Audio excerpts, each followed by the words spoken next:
Yaitu bunyinya begini. Nah ini mumpung banyak kiai, kalau salah biar saya dikoreksi. Bukan oleh Danrem, tapi oleh ulama-ulama pesantren. Nah, yaitu kaidah yang berbunyi begini. Malah yudraku kulluhu la yudraku kulluhu. Apa yang tidak bisa dicapai secara keseluruhan optimal, la yudraku kulluhu, tidak boleh ditinggalkan secara keseluruhan, alias ngambul-ambulan, atau kalau bahasa politik a priori. Engkau mulai nggak DKI, umpamanya sate, tapi sekarang nanti tidak ada satenya loh ya. Tidak ada sate umpamanya, apa ini makan apa ini? Saya harus sate boleh, harus ada pelemik umpamanya. Karena tidak bisa, mau saya. Ya sudah lapar. Gak bisa cara berpikir begitu itu. Kita memang ideal sekali kalau kita berjuang mencapai sesuatu persis, ya, secara optimal. Tapi kalau tidak berhasil, nggak boleh kita lalu ngambek, lalu kita purih alias manja. Kemudian di sini ada beberapa petunjuk dari Rasulullah Shallallahu Alaihi Wasallam.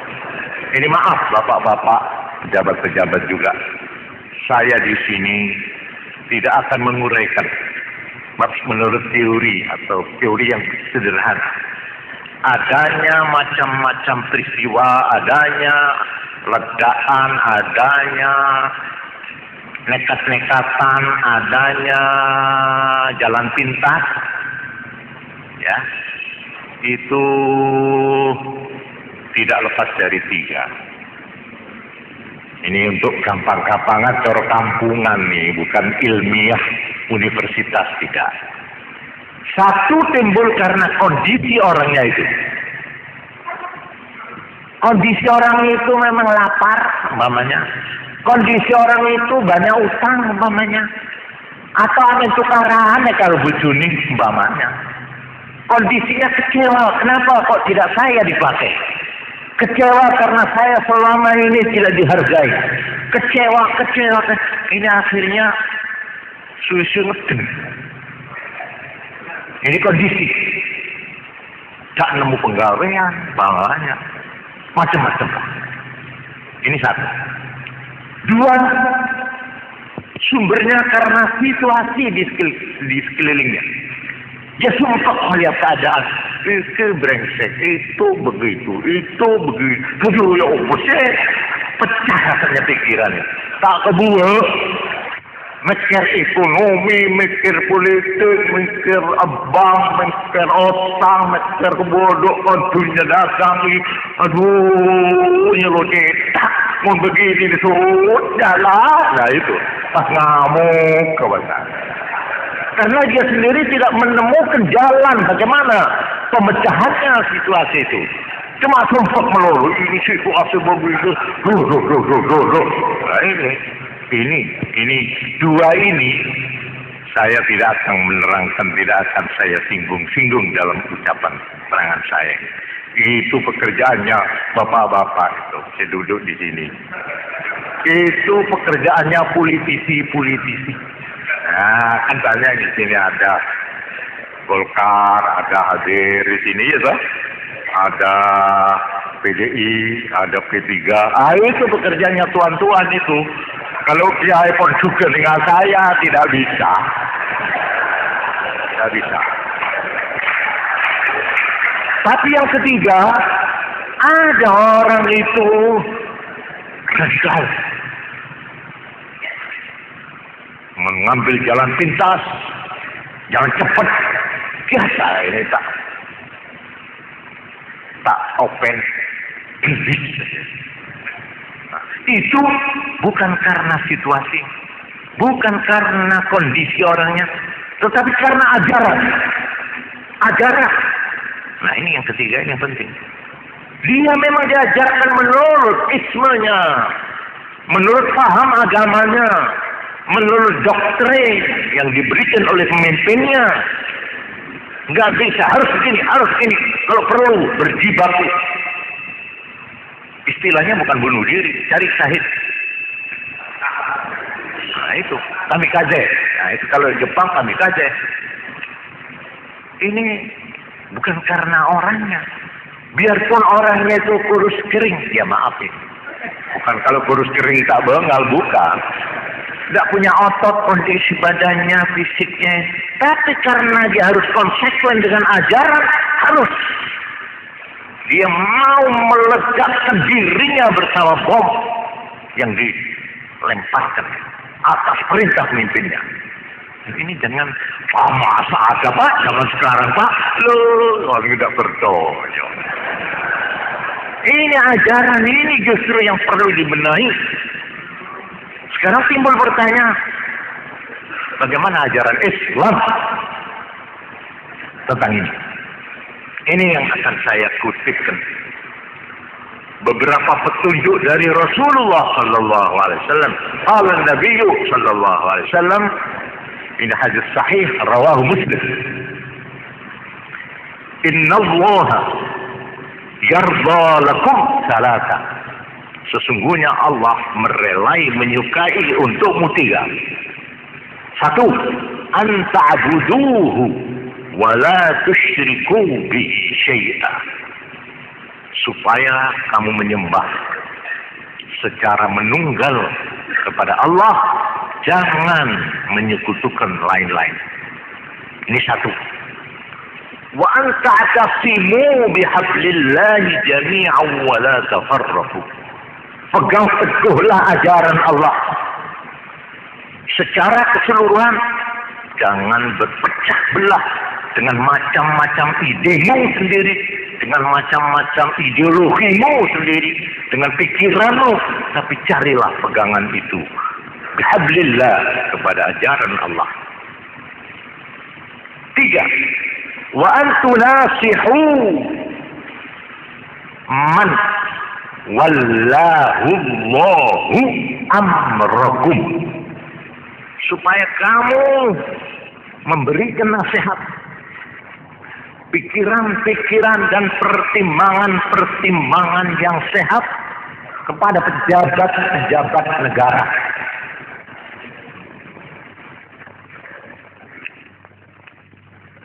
Ini rawahu Muslim. Ada hadis yang serupa. Waqala sallallahu alaihi wasallam, salatun la yaghillu alaihinna qalbu muslim. Ada tiga hal yang hatinya seorang Islam tidak akan merasa dengki, tidak merasa keberatan. Ini pasti akan diterima oleh orang yang mengaku dirinya muslim. Apa itu? Satu, ikhlasul amal lillah. Melaksanakan amal betul-betul karena Allah, ikhlas tanpa ada udang di balik batu. Nah ini istilah anak muda itu. Udang di balik batu, tampaknya begini-begini, ongkuna maksudnya begitu. Lah ini apa? Ini kadang-kadang lempar batu. Kamu harus bersama-sama dengan mayoritas umat Islam yang memegang kebenaran dan mempunyai tokoh-tokoh ahli yang tahu kebenaran. Alaikum bisawadil azam ma'al haqqi wa ahli. Atau kama qala. Untuk ini saya ambil yang ini, munasahatu wulatil amri. Memberi nasihat kepada pemerintah, kepada pejabat. Di samping DPR, di samping parpol, di samping Golkar, apa sudah habis? Oh enggak, masih ada. Ada. Apa itu? Nah ini yang penting yang saya minta dicatat. Ya maaf ini, kalau boleh ini saya memohon dicatat oleh dua-duanya, yang duduk di pimpinan maupun yang duduk di majelis. Yaitu satu, melalui forum-forum komunikasi. Ada kena forum-forum komunikasi. Pertemuan-pertemuan terbatas di mana antara pemimpin dan yang dipimpin, antara pemerintah dan rakyat ada komunikasi, ada hubungan langsung. Jangan teriak-teriak di alun-alun lain atau di pasar, nanti ribut. Tapi kalau kita berhadapan, bertatapan muka, kemukakan apa? Ini Pak, kami begini. Ini peron-lawan, ada orang yang ngeding, tak kira keberatan, ya? Keberatan, ini buat pasal loy, lah itu. Itu yang ketiga. Nanti dulu itu. Ini satu. Nomor dua, yaitu lewat personal approach pribadi. Ya ini maaf, ini bukan saya menggurui pejabat-pejabat, pemimpin juga, supaya mengadakan approach pribadi. Namanya pulang, namanya ini. Waduh, baik. Assalamualaikum. Namanya ini. Oleh bidang, oleh rokok, nyaman. Ya kalau kebetulan pas nyembeli aja, tak urung mesti diajak makan. Ngomong-ngomong di situ secara santai. Ini apa ini? Ada apa Pak? Oh begini. Oh itu Pak. Itu sebabnya begini Pak. Rakyat itu pas keberatan Pak. Loh kenapa keberatan? Iya karena begini, begitu, begini. Lah sudah. Itu lebih dari DPR itu.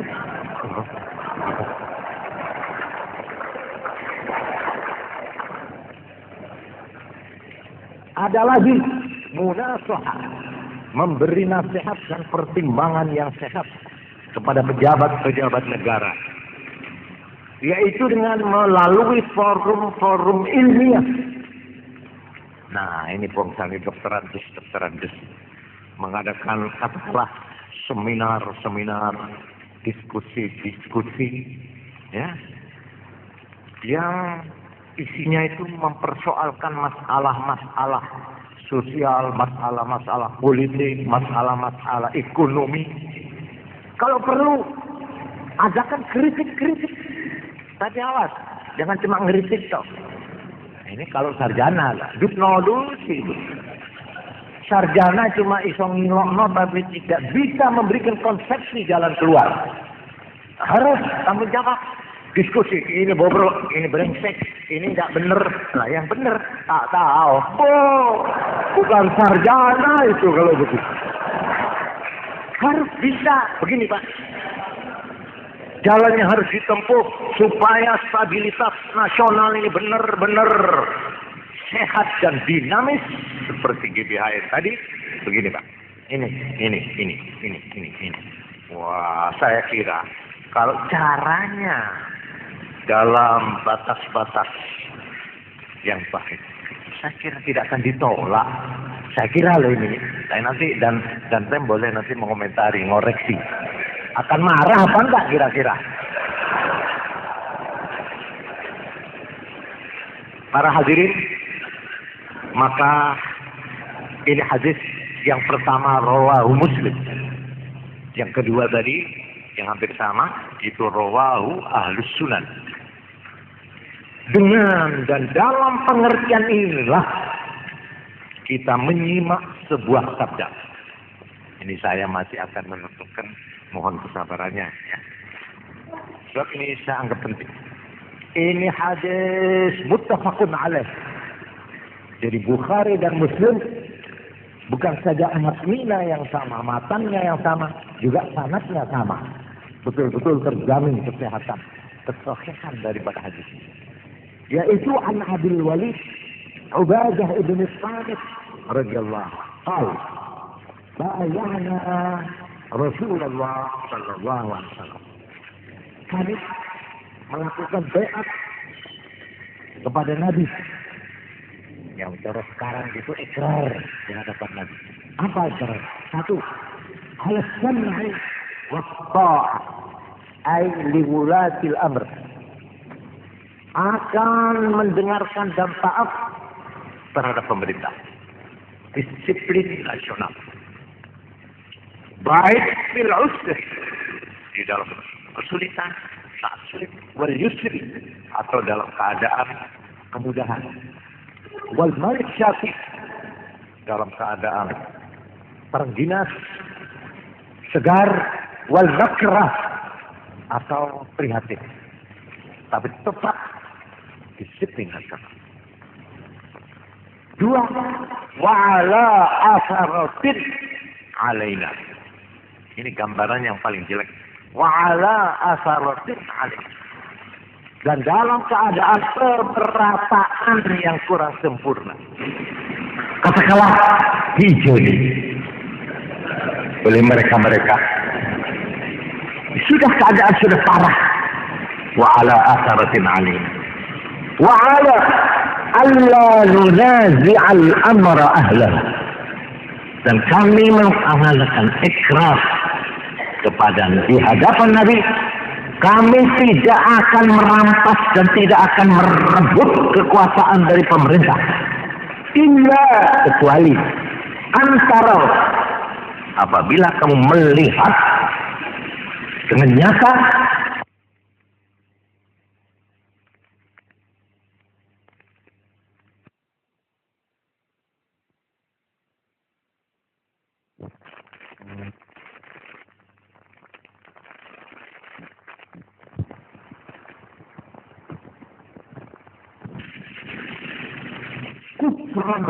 bawaan indakum minallahi ta'ala fihi burhan. Kekufuran dan kemaksiatan yang menyolok dan membahayakan masih dilakukan oleh pemerintah. Nah, itu umpamanya pemerintah melarang orang sembahyang, melarang orang Jumat. Siapa boleh buat itu? Ini batas sudah. Batas. Andai kata PKI berkuasa di sini, lalu dia mengatakan robek semua Quran. Wah, nanti dulu, Pak. Apa di sini lalu masih berlaku nanti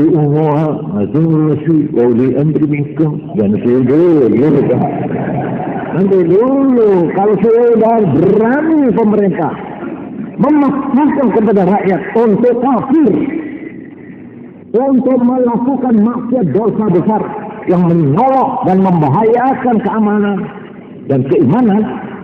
Nah, ini soal lain ini. Ada lagi. Dalam keadaan itu apakah kita biarkan keadaan ini? Nah, di sini kelanjutan hadis tadi. Wa ala an naqula bil haqq ayyama kunna. Kami berikrar beat kepada Nabi untuk berani menyatakan kebenaran dimanapun kami berada. Nah, ini namanya amar ma'ruf nahi munkar. Sekalipun tak ngamuk, kewajiban amar ma'ruf nahi munkar tetap harus dijaga. La nakhafu lawmata la'im. Kami tidak gentar untuk dicela, dicerca.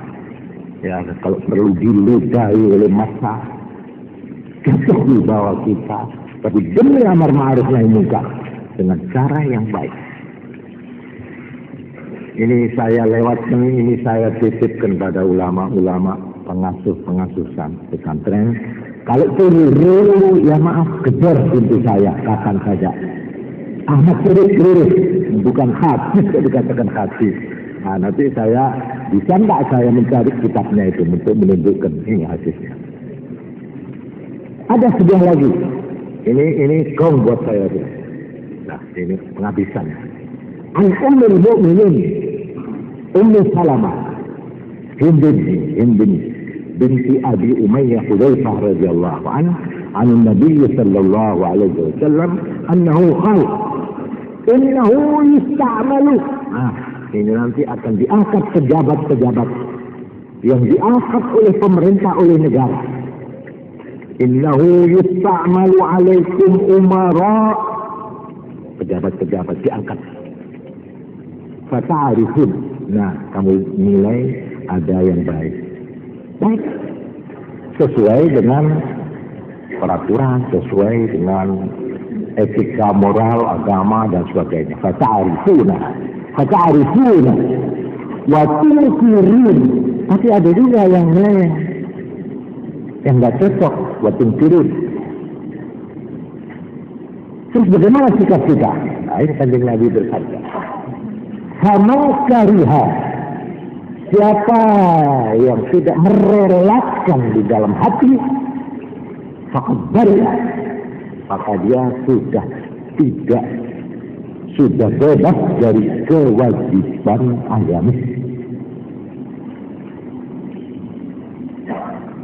Waman angkara. Siapa yang berani menyatakan ingkar. Tadi takut yang tadi itu. Coba dulu apa? Ya cuma hati mereka senang. Rasa di dalam hati. Nah, itu fakat baria. Tapi kalau mengangkar dia mampu memberikan ingkar fakat salima, maka dia selamat dari dosa. Kalau dia apa lewat Kepres, apa lewat Golkar, apa lewat P3, apa lewat PDI, lewat DPR, lewat tadi apa personal approach, forum komunikasi, terus diskusi-diskusi, seminar-seminar, konsepsi-konsepsi, bisa fakat kalimat. Walaupun katanya lagi, ini yang nggak boleh. Man rawiya wa taba'a. Hatinya menyerah. Ya siapa mana? Ya lepas sekarang lah ini. Rela dia hatinya. Wa taba'a, dia mengikuti saja apa adanya. Nah, ini yang tidak diperkenankan oleh Nabi. Tidak boleh seorang Islam bersifat penonton. Ya sindera kota rok dah. Boleh. Tidak boleh bersikap skeptis, apatis, masa bodoh. Ya ciri kota ibu. Wah, tak boleh itu. Kalau tak ibu mata rok. Oh, tambah. Apalagi kalau menyandang nama ulama, masabihul haq, kecil-kecil lampu, semate, dekat kehabisan baterai, batu kacau, mangok silketok, tak habis. Jadi inilah hadis. Lanjut ada yang penting. Setelah para sahabat mendengar begitu, qalu ya Rasulullah, ala nuqatiluhum. Ini letak bisa baca ini. Ya Rasulullah, kalau sudah keadaan sebrengsek seperti engkau andaikan itu, apakah kita boleh melawan mereka dengan kekerasan? Boleh kami ini melawan hukum?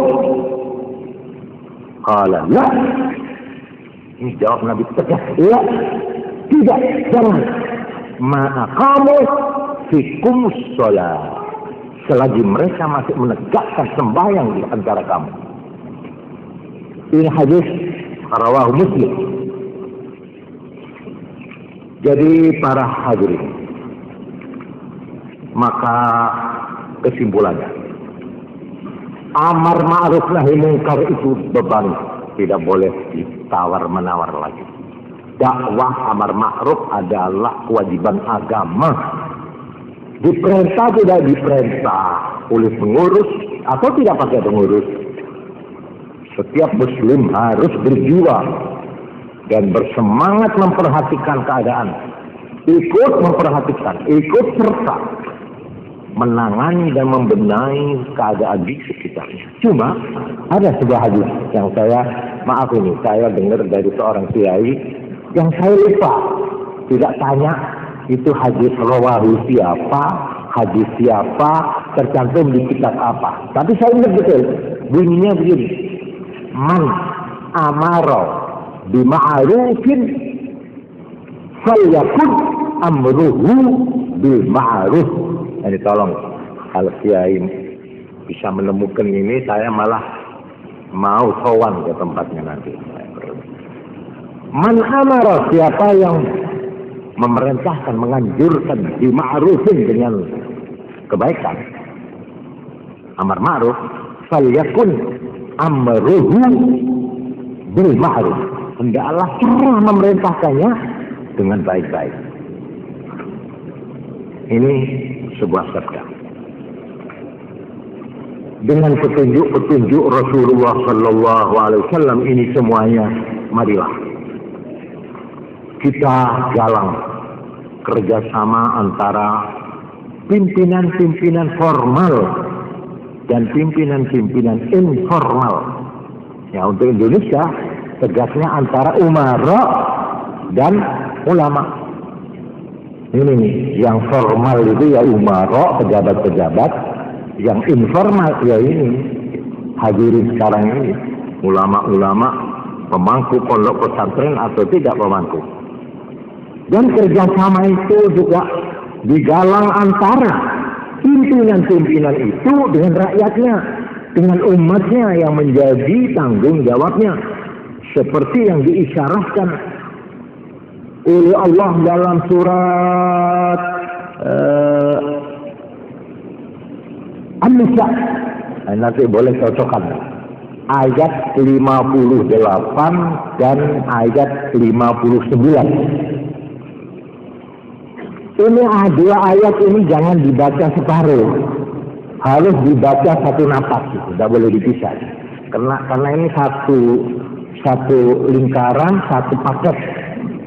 Yang satu ditujukan kepada pemimpin, ayat berikutnya ditujukan kepada rakyat.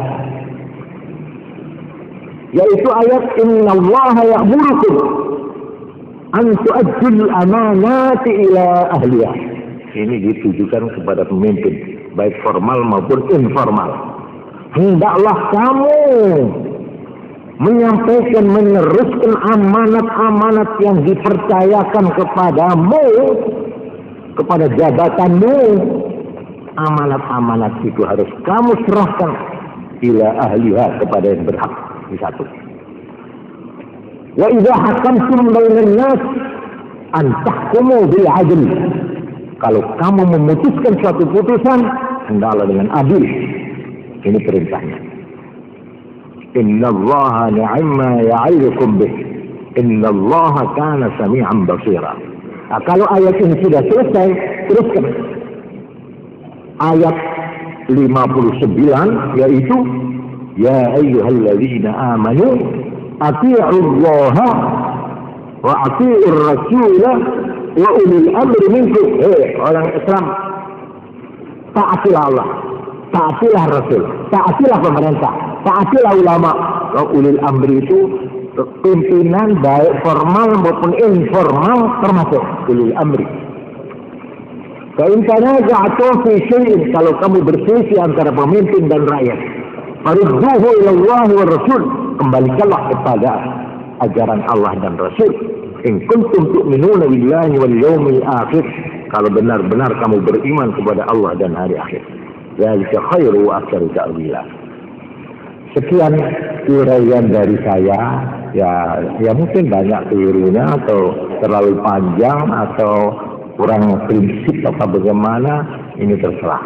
Tapi yang saya harapkan, kesimpulan daripada keterangan saya ini, yaitu begini. Ini saya simpulkan, dan maaf ini, kesimpulan ini nanti akan saya usulkan supaya sekaligus dirumus dengan baik. Dan kalau setuju, nanti bentuk panitia perumus sebentar aja. Ini kesimpulan keterangan saya. Lalu kita jadikan ikrar. Kita jadikan apalah namanya itu? Apa ya? Kalau pernyataan itu tuh mengaan nih boy. Masih gawat itu. Pernyataan atau statement, wah gagal itu. Sudahlah apa namanya, tambihun apa gitu. Pengiling-iling apa gitu ya. Itu tetap kenal tambihun. Kesimpulan saya dari pidato saya ini tadi begini. Satu, setelah membaca, mendengar, dan mengikuti tentang berita-berita di sekitar peristiwa 12 September 1984 di Tanjung Priok dan peristiwa 4 Oktober 1980. Maaf nih, saya ulangi lagi. Bismillahirrahmanirrahim. Ini kesimpulan ya. Berita-berita tentang peristiwa 12 ya. Ini salah lagi ini yang ngetik. Jadi peristiwa 12 September 84 di Tanjung Priok, Jakarta. Dan peristiwa 4 Oktober 84 ledakan 3 buah bom di Jakarta. Yang ternyata telah membawa korban jiwa, harta, dan akibat-akibat lain yang luas dampaknya. Apa dampak? Pengaruhnya itulah pengaruh ya. Sekarang ini ya ini kiai biar tahu lah apa itu boleh dampak itu. Dia dampak itu pengaruh itu. Oh pengaruh itu. Oleh ngambil macam-macam mesin nikah. Terus nikah boleh. Nomor 2, informasi. Oh nikah boleh. Konfirmasi jadi apa boleh jadi makasro. Kedua informasi, konfirmasi, ulasan dan tanggapan dari berbagai pihak, baik dari para pejabat pemerintah maupun dari tokoh-tokoh masyarakat dan organisasi-organisasi masyarakat. Nah ini nanti saya serahkan. Jadi setelah nanti mendengar pidato saya yang saya simpulkan ini, dan juga nanti ini menunggu sambutan dari Danrem Komandan Korem 083 DAM 8 Dam 8 Brawijaya. Lalu kita membuat ikrar atau apa itu namanya, tabihun apa gitu ya. 1, menyatakan rasa prihatin atas kenyataan terjadinya 2 peristiwa tersebut dan ikut berduka cita dengan keluarga yang telah menderita akibatnya, disertai doa semoga sabar dalam menerimanya. Pantes ndak ini manusia kedua begini. Oh, sambil ngosot begini itu. Nah, iya toh? Pantes. Jangan sampai berpikir cara politik. Ya, kalau cara politik, wah, macam mana begitu? Nanti ini alam pikiran kiai ini, ya. Nah, prihatin dan doa. Mudah-mudahan sabar, gitu. Nomor 2, nah ini bertekad. Ini yang penting. Alim ulama bertekad yang hadir ini. Ya terserah nanti. Kalau tidak bertekad ya tidak apa-apa. Bertekad ikut serta memelihara dan memulihkan rasa tentram di hati masyarakat sebagai kunci stabilitas nasional, serta berusaha menjaga supaya masyarakat tidak terpancing oleh pihak manapun yang akan berakibat terganggunya rasa aman dan ketentraman umum. Ini 2. 3, menyerukan kepada semua pihak.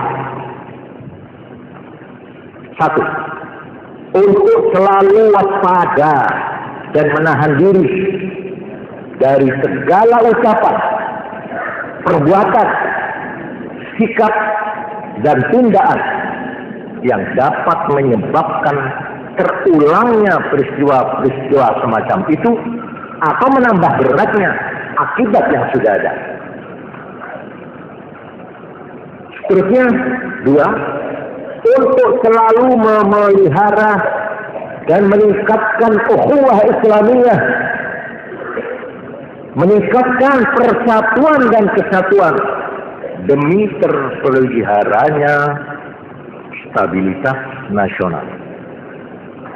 Lalu khusus kepada alim ulama dan kaum muslimin, kita menyerukan, 1, untuk tetap giat melakukan dakwah Islamiyah dan pengajian-pengajian sebagaimana biasanya. Ini pumpung ada bapak-bapak ini, saya bunyikan ini, saya keraskan ini. Boleh apa enggak, apa perlu dikoreksi, ya ini terserah. Jadi menyerukan kepada para alim ulama dan kaum muslimin khususnya untuk tetap giat melakukan dakwah Islamiyah dan pengajian-pengajian sebagaimana biasanya. 2, untuk lebih mendekatkan diri kepada Allah Subhanahu wa ta'ala, memohon ampunannya, tekun melaksanakan perintahnya dan menjauhi larangannya. 3, untuk secara khusus meningkatkan doa dan permohonan kepada Allah Subhanahu wa ta'ala sebagaimana diajarkan oleh Rasulullah sallallahu alaihi wasallam ketika menghadapi keprihatinan umum, yaitu dengan antara lain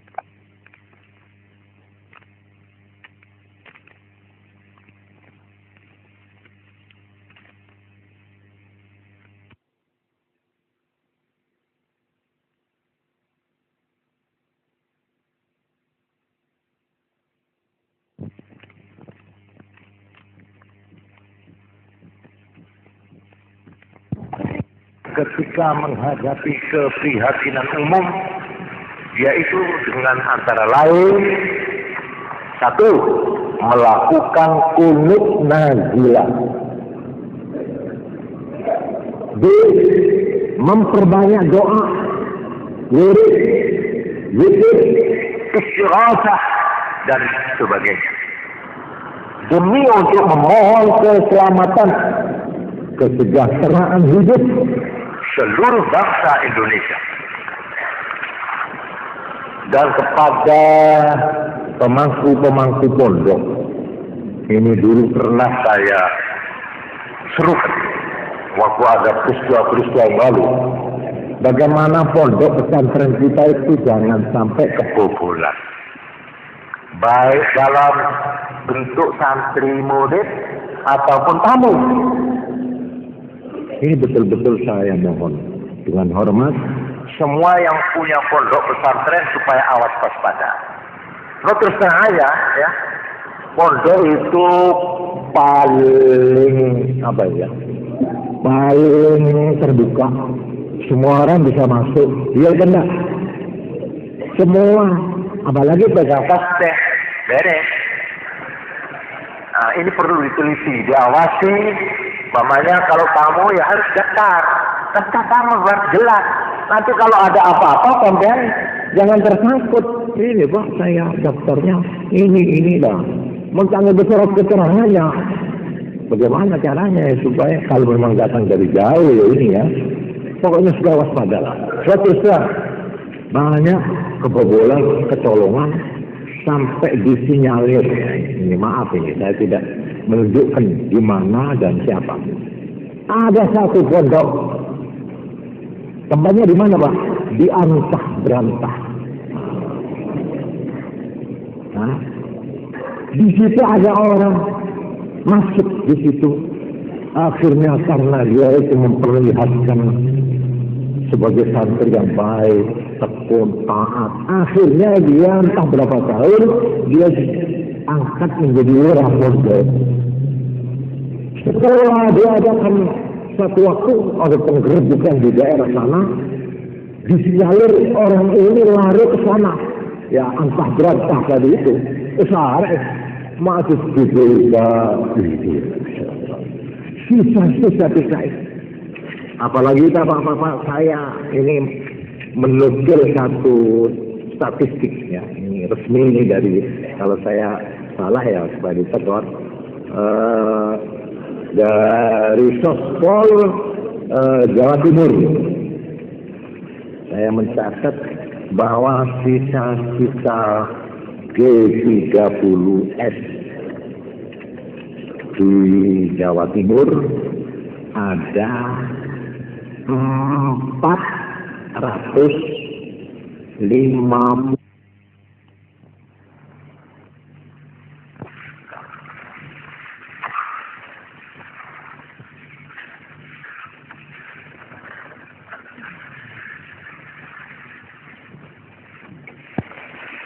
Assalamualaikum warahmatullahi wabarakatuh.